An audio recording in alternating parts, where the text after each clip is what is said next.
A debit call from... It's me for just a minute. I've been moved to Omaha. An inmate at the Douglas County Jail. To accept this call, press 0. To refuse this call, hang up or press 1.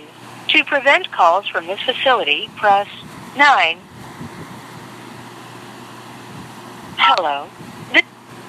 This call is from a corrections facility and is subject to monitoring, recording, and the location of your phone will be obtained.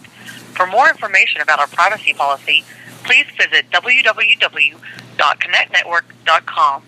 After the beep, press 5 to accept this call. This call is from a corrections facility and is subject to monitoring, recording, and the location of your phone will be obtained. Stay on the line to accept this call. Thank you for using GTL. I don't consent to the recording of this call. Any information? There's documents that were sent by Dorothy that will be placed in the mail tomorrow. They're called the Chilcotin Briefs. I don't know what they are, but anyway, whatever they are, they're going to go out tomorrow. And I can't think of anything else, Mike. Oh, yeah, something about. I can't. I was gonna. You caught. My brain ain't working just right. But anyway, that's about it. That's your wife. Your wife said she ain't gonna be able to get you the affidavit in time, but I told you that already. So. Is she gonna send it? Yeah, I think she's gonna send it. She just said she ain't gonna be able to get it in time. What? Just send it as soon as she can. Okay. If she can. Did the Chilcotin Nation send a notice of appointment to the Office of Protocol? I don't have any knowledge of that. I guess you're saying this. I can make sure Dorothy hears this audio. Yeah, I need to know for certain that they did or did not send it to the Office of Protocol. Okay. I was hoping that they would have sent a letter from Chief Stump, and along with that form that I'd sent them to the Office of Protocol, and I need to know that before I start sending stuff. Okay, I'll make sure Dorothy hears that. So, can you say that one more time to make sure it came through clear? Because you kind of broke up. Something about employment.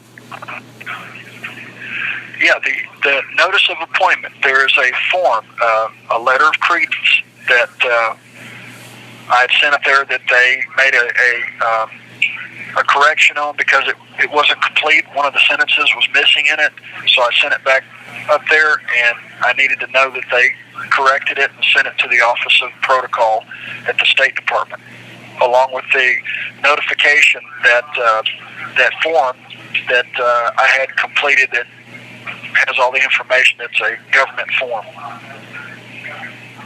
Okay, I'll make sure Dorothy hears this audio. And I talked to a guy here today that has a relative. She's Chinese, and she is with the ruling party. She's related to them. He's her husband. He's on board with what we're doing, trying to help the natives up there develop their natural resources and take back their children, and build up their governing, control and everything. He's going to try to contact her. I need to know the name of the logging company, not the one in Tennessee, the buyer in Vancouver. I need to know the name of that buyer and his company so I can forward it to them, and if they can verify this is a legitimate deal coming for the Chinese government, they will intervene on our behalf. Okay, I'll make sure. Yeah, I'll make sure. If Dorothy can contact SH and find out, or if Stanley knows, Stanley met him. He's the buyer from Vancouver for that Chinese company, which is the Chinese government. They will intervene. Also, I'm looking through, I'm in the religious pod now, they call it the God mod, and lo and behold, I'm looking through their DVD collection. They've got 3 of a 4-part DVD series from none other than Dr. Dino, Ken Hovind. Yeah, he seems to be kind of what's the word, prevalent all over the prison systems in America. I hear that same story quite often. One other thing I needed to tell you that I forgot, one of the letters that went out yesterday, not tomorrow, but yesterday, was about, there's a long letter from Frater, and you'll see it. I don't know if you want me to, it's very long. He goes on and on. I hate to mention this guy's name. He's so repulsive, but anyway, you'll see the letter when it arrives, I guess, probably Saturday or Monday or Tuesday.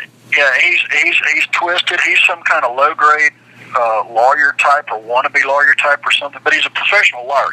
He is truly Satan's spawn because the guy deals in half-truths. He won't tell a complete truth. He deals in half-truths.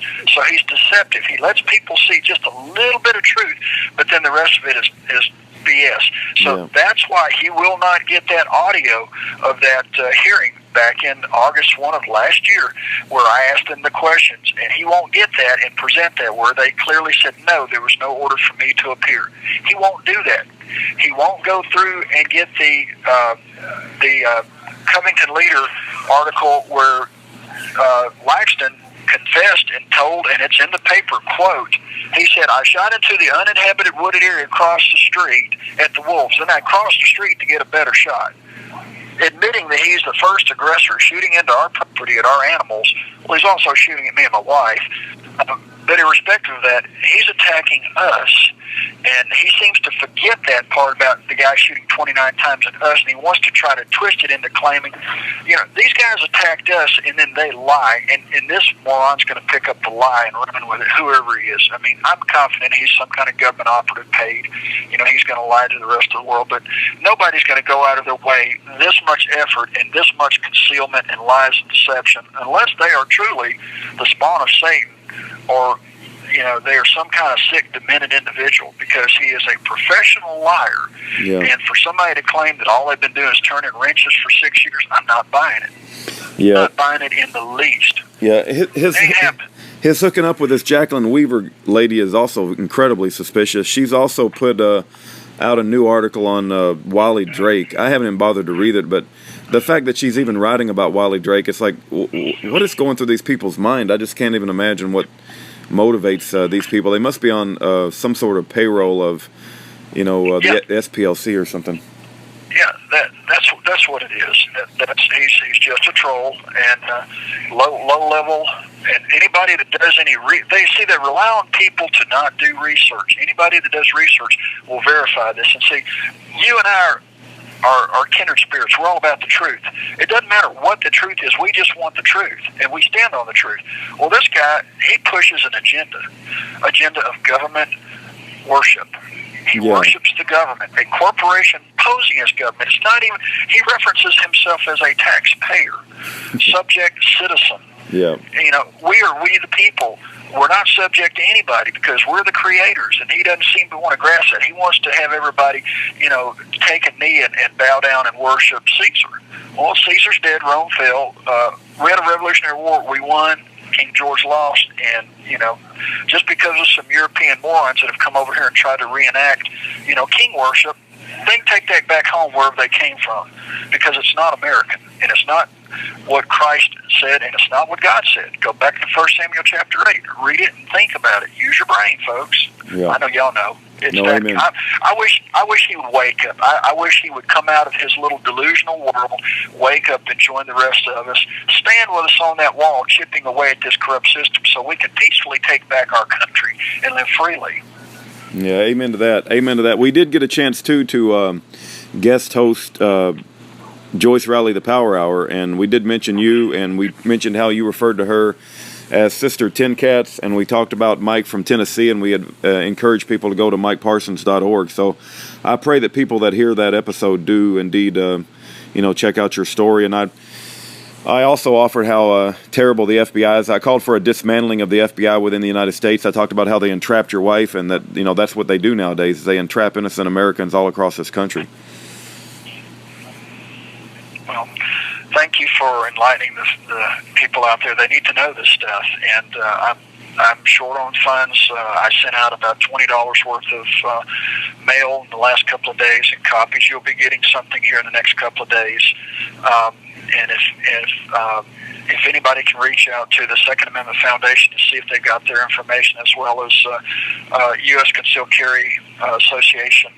I've also sent it to AWR Hawkins at Breitbart News, and also up north to Mr. Lamb as backup, just in case, because I don't know if my mail's getting out timely or if they're just sitting on it. But time is short. On the 6th of next month, they're trying to take me to trial, and I've got this guy that will not get off my case, and they came at me yesterday trying to get me to plead guilty, and said, well, we'll give you 3 years if you'll plead guilty, otherwise you're looking at 7 years. It's like, but I'm not guilty.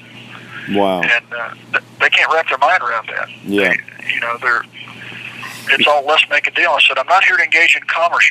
You're working for a corporation. You used to be a U.S. attorney and then a county attorney. You've got a conflict of interest, and I didn't consent to you assisting me, and you don't represent me. You never have. I've never consented to this. I said, all you do is ask me questions that a prosecutor would ask. It's as though he's trying to... You have 60 seconds remaining. He's trying to create a scenario by which they could charge me with something else, because he's asking me other questions that have nothing to do with this. And I said, all you got to do is get that audio, and you can prove that this is a setup. They claimed they didn't even have a warrant at this hearing. They said there was no warrant from January 12th for the FBI to arrest me. Boom, that takes away their ability to arrest me. It was a false arrest, and the whole thing is a fraud. It's a lie built upon a lie built upon a lie. Hey, Quasi's trial starts Monday, and they set him up with some sort of violent act inside the prison, and they're trying to charge him with even more charges. So be careful that they don't try to set you up inside the prison, of you starting some sort of violent uprising or something. No, I'm not violent. Yeah, I know, but they could try to set you up. That's what they did to Quasi. Well, they're professional liars, and that's what they do. I mean, that's what I'm being framed for now. I mean, Thank you for using GTL. All right, that's Mike Parsons. You can go to mikeparsons.org and read all about him. He's got his story, and there's so many injustices in his case, and the fact that a pack of devilish hyenas has risen up against him to write articles about him is proof that he must have been over the target. Also, what they did to his wife is unforgivable. And didn't they not find the gun for like a month after they had the plane? Yeah, they didn't find the gun for like a month after, even after they had the plane, which is evidence that they planted the gun. But I'll say this: what the people involved in sending Mike's wife to prison, there's an especially hot place in hell for you.